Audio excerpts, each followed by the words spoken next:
Nous sommes chez Aldébaran Robotics, société française qui conçoit des robots humanoïdes destinés à interagir avec les humains.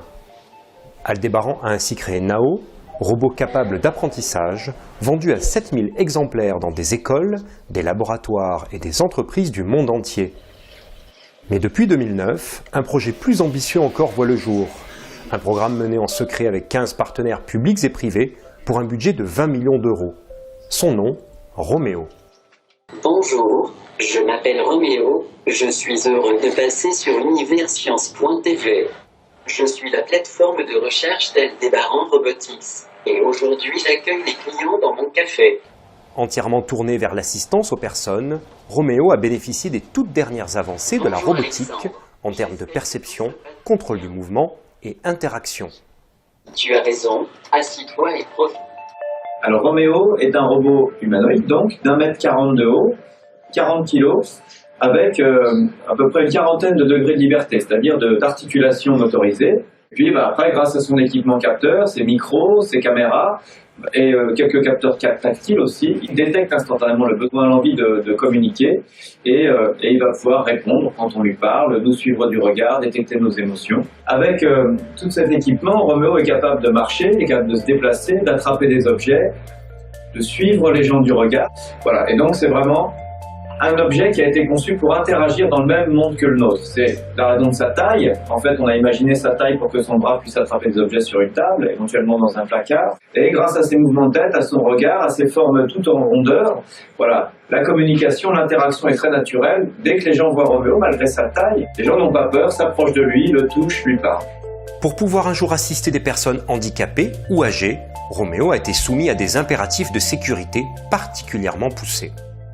Le premier niveau, c'est que le robot ne soit pas trop puissant. Et donc, on a juste dosé la force de Roméo pour qu'il soit capable de faire le minimum de tâches, mais qu'il n'ait pas trop de force pour risquer d'être dangereux.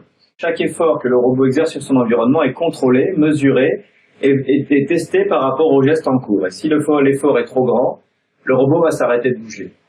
Ensuite, il y a après tout ce qui est correction des bugs. Il faut surveiller qu'il n'y ait pas un bug qui va provoquer un mauvais mouvement de Roméo.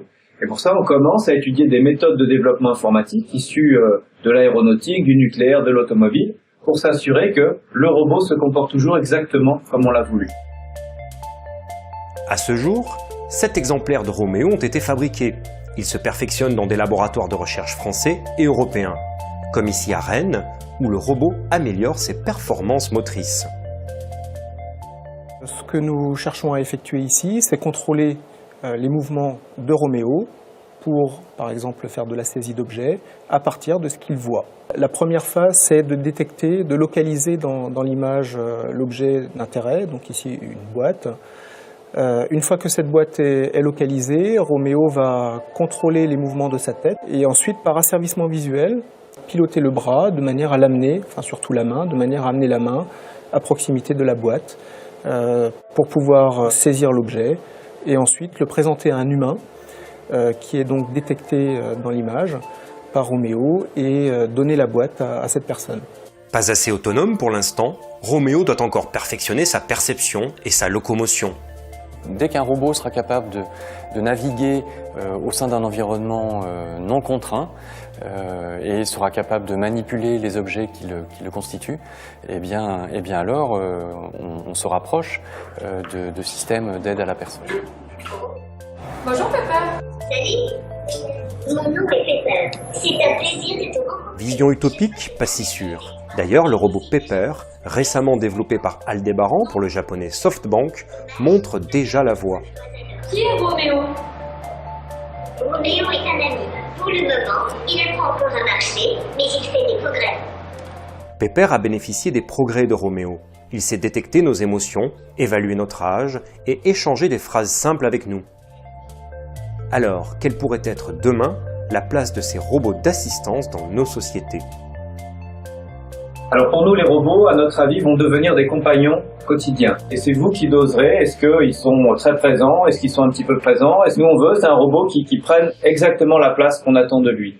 Un robot qui sera une interface vers le monde numérique, une interface vers vos rendez-vous qui sont dans votre agenda électronique, qui vous rappelle que vous n'avez pas été en contact avec quelqu'un depuis longtemps, qui va se connecter sur votre domotique, qui va aller regarder les programmes télé, allumer la télé. Voilà, c'est vraiment un support et même un support pour de l'aide, mais aussi un support pour de la distraction, pour de l'amusement. Vraiment être un objet très facile à configurer, très facile et qui va s'intégrer pour nous faciliter la vie.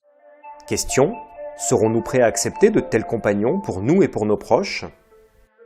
D'un point de vue sociétal, c'est vrai qu'il y a des cultures, des civilisations comme la nôtre qui sont un petit peu plus inquiètes en pensant au mot robot. Je dis bien en pensant, parce qu'ils vivent dans un imaginaire qui est plutôt négatif.